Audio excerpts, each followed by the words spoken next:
কোটা সংস্কার আন্দোলন নিয়ে খুবই ঘটনাবহুল একটা সময় চলছে। গতকাল রাতেই আমরা জানি, গভীর রাতে ঢাকা সহ দেশের বিভিন্ন জায়গার ইউনিভার্সিটির স্টুডেন্টরা গভীর রাতে রাস্তায় নেমে এসেছিল প্রধানমন্ত্রীর বক্তব্যের প্রতিবাদে। তিনি তীব্র ক্ষোভ নিয়ে কোটা প্রসঙ্গে বলেছিলেন যে রাজাকারের নাতিনাতনিরা চাকরি পাবে নাকি যদি মুক্তিযোদ্ধার নাতিনাতনিরা না পায়। এর প্রতিবাদে স্লোগান হয়েছে তুমি কে আমি কে, রাজাকার রাজাকার। যদিও এরপর এরকম একটা কথার সাথে যুক্ত ছিল কে বলেছে স্বৈরাচার স্বৈরাচার। সো যারা স্বৈরাচার স্টুডেন্টদেরকে রাজাকার বলছে, আর কেউ কেউ স্পষ্টভাবে যদি বলেও থাকেন এটার মানেটা কি, কেন বলছেন, এটা আমাদের বোঝার কথা আছে। যাই হোক, তাদের এই আন্দোলনের মধ্যে প্রত্যাশিতভাবেই ছাত্রলীগ হামলা করেছে অন্তত 3টে ইউনিভার্সিটিতে। জাহাঙ্গীরনগর, চট্টগ্রাম এবং শাহজালাল বিজ্ঞান প্রযুক্তি বিশ্ববিদ্যালয়ে হামলা করেছে ছাত্রলীগ। কারণ ছাত্রলীগ কয়েকদিন ধরেই কেন্দ্রীয় নেতারা এই আওয়াজ তুলছিলেন যে তারা সাধারণ ছাত্রদের নিয়ে মাঠে প্রতিরোধ গড়ে তুলবেন। লেলিয়ে দেওয়া হচ্ছে তাদেরকে, এটা ধারণা করেছি, কথা বলেছি এবং তাই হয়েছে। এটা আরও ঘটবে খুব স্বাভাবিকভাবেই। কিন্তু এর মধ্যে একটা খুবই অ্যালার্মিং সাইন আছে, সেটা নিয়ে কথা বলতে চাই। এবং প্রধানমন্ত্রী সংবাদ সম্মেলনে যেভাবে কোটা নিয়ে কথা বলেছেন তাতে একটা প্রশ্ন আমার মাথায় খুব সিরিয়াসলি উঠেছে, সেটা নিয়েও আলোচনা করব। সুপ্রিম কোর্টে বা দেশের উচ্চ আদালতে কোটা নিয়ে কি তাহলে সরকার নাটক করছে? আমি আবারও বলছি, সরকার কি নাটক করছে? আমাদের মনে হতেই পারে। কেন?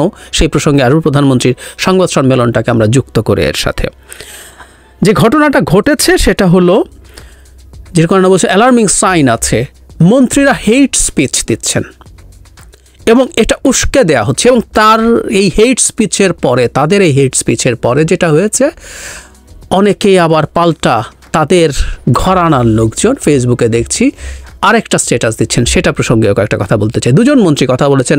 ডাক্তার দীপু মনি, উনি যে স্ট্যাটাস দিয়েছেন সেটা এরকম, যারা নিজেদেরকে রাজাকার বলে পরিচয় দেয় তাদের মুক্তিযুদ্ধের শহীদদের রক্তস্নাত লাল সবুজের পতাকা হাতে নিয়ে বা সে পতাকা কপালে বেঁধে মিছিল করার কোনো অধিকার থাকতে পারে না।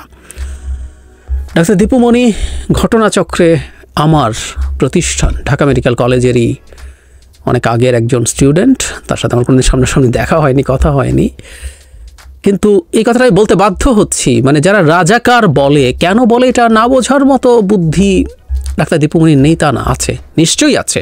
কিন্তু উনি এখন আওয়ামী লীগ করেন, উনি আওয়ামী লীগের মন্ত্রী, এমপি, সবই ডামি মন্ত্রী, ডামি এমপি, দীর্ঘদিন থেকে এই দলটার সাথে আছেন, তাই তাকে এগুলো বলতে হয়।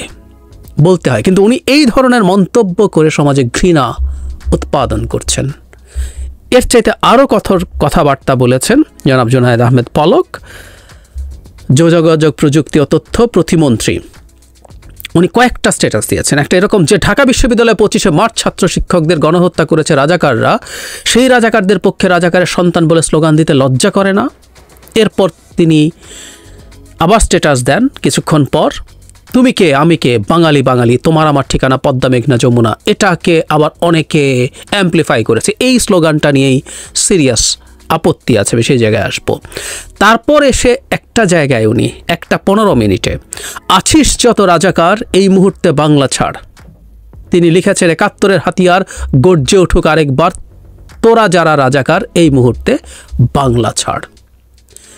হেট স্পিচ, মারাত্মক হেট স্পিচ উৎপাদন করছেন এবং একটা বাইনারিতে নিয়ে যাওয়ার চেষ্টা করছেন এই আন্দোলনটাকে। আমরা দীর্ঘদিন থেকে বলেছি যে মুক্তিযুদ্ধের সময়ে অ্যাক্টিভলি কোলাবোরেট করা আর নীতিগতভাবে পাকিস্তানের অখণ্ডতা সমর্থন করা মানুষের পার্সেন্টেজ 1%ও হবে না। এর বাইরে প্রত্যেকে আয়দা মুক্তিযুদ্ধে অ্যাক্টিভলি পার্টিসিপেট করেছেন, স্বজন হারিয়েছেন, অথবা মুক্তিযুদ্ধের সপক্ষে, দেশের স্বাধীনতার পক্ষে ছিলেন। Plain and simple. সো আপনি যিনি মুক্তিযোদ্ধা নন আর বাকি সবগুলোকে রাজাকার বানিয়ে দিতে চাইছেন। ইনফ্যাক্ট প্রধানমন্ত্রীর দিক থেকে একই রকম বক্তব্য এসছে এবং সেটা এখন অ্যাম্পলিফাইড হচ্ছে। হেট স্পিচ তৈরি করছেন মন্ত্রীরা। আমাদের এই জায়গাটাতে খেয়াল রাখা দরকার এবং তাদের পরিকল্পনা আমরা বুঝতে পারা উচিত। এই যে রাজাকার, তোরা যারা রাজাকার এই মুহূর্তে বাংলা ছাড়, অনেকেই আওয়ামীপন্থী লোকজনকে, যারা সরাসরি আওয়ামী লীগ করেন বা ওই পন্থী লোকজন স্ট্যাটাস দিচ্ছেন এবং সেই পুরনো স্লোগানটা, মুক্তিযুদ্ধের সময় স্লোগানটা ছিল, এই স্লোগানটায় সমস্যা আছে। তুমি কে আমি কে, বাঙালি বাঙালি, তোমার আমার ঠিকানা পদ্মা মেঘনা যমুনা। একটা যুদ্ধের সময় আপনি বাঙালি মেজরিটির মানুষকে একটা বাঙালি আইডেন্টিটি দিয়ে ইউনিফাই করে একটা যুদ্ধে নিয়ে যাওয়ার জন্য হয়তো এটা সঠিক ছিল, কিন্তু আপনি যুদ্ধে জয়ের পর এই আইডেন্টিটি নিয়ে ক্রমাগত কথা বলা, আপনি এটাও ঘৃণা উৎপাদন করেন। প্রতিটা আইডেন্টিটি পলিটিক্স মানেই ঘৃণা উৎপাদন করা। আমাদের সমাজে দীর্ঘদিন থেকে বলা হয়েছিল যে সাম্প্রদায়িকতা রোধ করার জন্য বাঙালি এই সেন্টিমেন্টটা, আমাদের এই আইডেন্টিটিটাকে সামনে নিয়ে আসলে ভালো হবে। আমি এটা একটা কলাম লিখেছিলাম সেই সময়, তখনও খুব আলোচনা হচ্ছিল। মানে আপনি একটা আইডেন্টিটি, কারো ধর্মীয় আইডেন্টিটিকে যদি সাম্প্রদায়িকতা বলেন, আমি তর্কের খাতিরে ধরে নিলাম, সেটাকে চাপা দেওয়ার জন্য একটা জাতিসত্তার আইডেন্টিটি আনেন। অল্প একটু বলে রাখি, আমি আমার ওই কলামটার লিঙ্ক মন্তব্যে দিয়ে দেবো, যাদের আগ্রহ আছে পড়বেন। আপনি অন্যদেরকে আদার করে দেন। সো বাঙালি আইডেন্টিটির মেজর প্রবলেম এটা। এই দেশে তো সব মানুষ বাঙালি না। এই আলাপ সেই আমাদের প্রথম কনস্টিটিউশনের সময় মানবেন্দ্র নারায়ণ লারমা যখন জাতীয়তা বাঙালি লেখা হয়েছিল তখনই তুলেছিলেন। চাকমা তো বাঙালি না। আমার জন্ম বেড়ে ওঠা একটা পাহাড়ি জেলায়, রাঙামাটি জেলায়। আমি প্রচুর এরকম নন বাঙালি মানুষ, আমার চাকমা, মারমা, ত্রিপুরা, তংচঙ্গা বন্ধু ছিল। সো আমি তো ওদের সাথে বেড়ে উঠেছি। ওরা বাঙালি না, তো ওরা কেউ বাঙালি মনে করে না নিজেদেরকে, সমতলে আছে। এবং আমাদের এখানে উর্দুভাষী বেশ কিছু মানুষ আছে যাদেরকে আমরা আটকে পড়া পাকিস্তানের মধ্যে তাদেরকে নাগরিকত্ব দেওয়া আছে, তারাও বাঙালি না।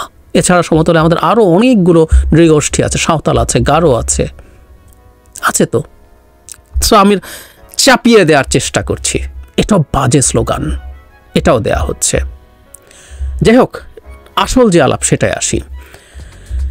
আমরা প্রধানমন্ত্রীকে গতকাল খুব অ্যাগ্রেসিভলি কোটার পক্ষে সাফাই গাইতে দেখলাম। উনি কোটার পক্ষে কিছু ডেটা দেওয়ার চেষ্টা করেছেন। ওটা নিয়ে আমি আলাদাভাবেও কথা বলবো, যে আপনি নারী কতজন গেছে, অন্য কে কোথায় গেছে, সেসব হিসাব নিকেশ।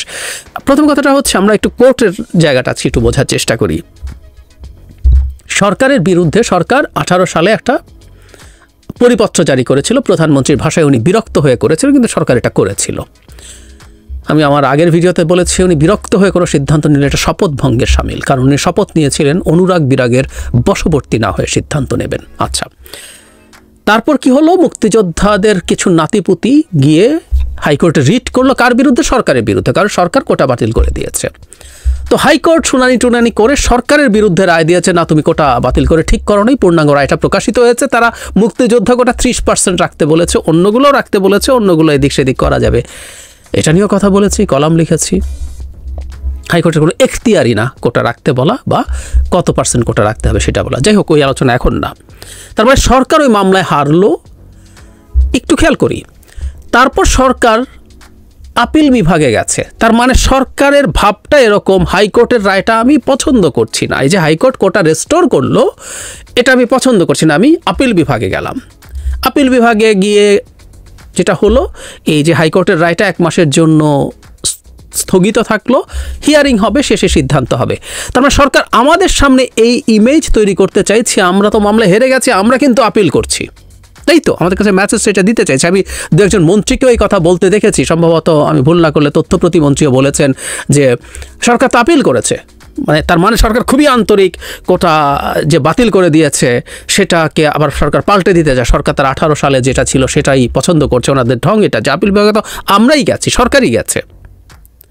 কিন্তু প্রধানমন্ত্রী এবং অন্য মন্ত্রীরা যা কথা বলছেন, এই যে তথ্য প্রতিমন্ত্রীও দীর্ঘ সময় ধরে ভিডিও করেছেন, উনি সংবাদ সম্মেলন করেছেন, করে উনি সেখানে বোঝানোর চেষ্টা করেছেন কেন কোটা লাগবে, কোথায় খামতি হচ্ছে। প্রধানমন্ত্রীও সিরিয়াসলি কোটা নিয়ে কথা বলেছেন, কোটা রেস্টোর করার পক্ষে কথা বলেছেন, এবং আগের সিদ্ধান্ত বিরক্ত ছিলেন, এবার ওনার বিরক্তি কেটেছে, উনি এবার এটাকে রেস্টোর করতে চান এবং খুবই অ্যাগ্রেসিভ ঢঙে আন্দোলনকারীদেরকে, মুক্তিযোদ্ধা মানে রাজাকারদের এক ধরনের প্রকারান্তরে নাতনি বলছেন, এই ধরনের কথাবার্তা বলছেন। তার মানে সরকারের সিদ্ধান্ত হচ্ছে কোটা ফিরে আসুক, কিন্তু আপনি কোর্টে আপিল করছেন সিদ্ধান্তের বিরুদ্ধে। নাটক না এটা? কি মনে হয়? আপনি যদি কোটা চেয়ে থাকেন, হাইকোর্ট না করে দিয়েছে, আপিলের দরকার নাই, আপনি মেনে নিয়ে চলে আসলেন। আপিল করা তো বাধ্যবাধকতার মধ্যে নাই, চলে আসলেন। আপনি সরকারও আপিল করেছে এটার বিরুদ্ধে, কেন? মানে আমাদের সামনে পারসেপশন দেখানোর চেষ্টা করা হচ্ছে, কিন্তু আসলে সরকার এই কোটা চাইছে। এবং আমরা খুব ভালো বুঝি, বহু সিদ্ধান্ত, যেমন তত্ত্বাবধায়ক সরকারের যে সিদ্ধান্ত হয়েছিল বাতিলের সময়, সরকারের ইচ্ছা শেষ পর্যন্ত কোর্টের মাধ্যমে এসছে। এগুলো আমাদের খুব কমন পারসেপশন আমাদের সমাজে, আমাদের দেশে। আমাদের একটা বিচার বিভাগ স্বাধীনভাবে কাজ করে, এই আস্থা বিশ্বাস এই জনগণের নাই। এবং এটা না থাকার পেছনে জনগণের দায় না, কোনো একটা পারসেপশন তৈরি হওয়ার জন্য কতটা ভিত্তি লাগে। আমি আগেও একদিন বলেছি, কথাটা বলে যাবো রেগুলার, সবাইকে স্মরণ করিয়ে রাখতে চাই। এদেশে একজন সিটিং চিফ জাস্টিসকে বের করে দেওয়া হয়েছিল দেশ থেকে, এবং দম্ভ ভরে আওয়ামী লীগের খুব গুরুত্বপূর্ণ একজন সদস্য, শেখ পরিবারের সদস্য বলেছিলেন একজন সিটিং চিফ জাস্টিসকে নামিয়ে দিয়েছিলাম। কিছু হয় নাই তার, ন্যূনতম তাকে ডেকে কঠোরভাবে এটার ব্যাখ্যা ট্যাখ্যা চাওয়া কিছুই না। সো আমরা বাংলাদেশের বিচার বিভাগ কোন জায়গায় আছে আপনি বের করে দিতে পারেন, আবার বলার পরও কিছু হয় না, আমরা তো বুঝি।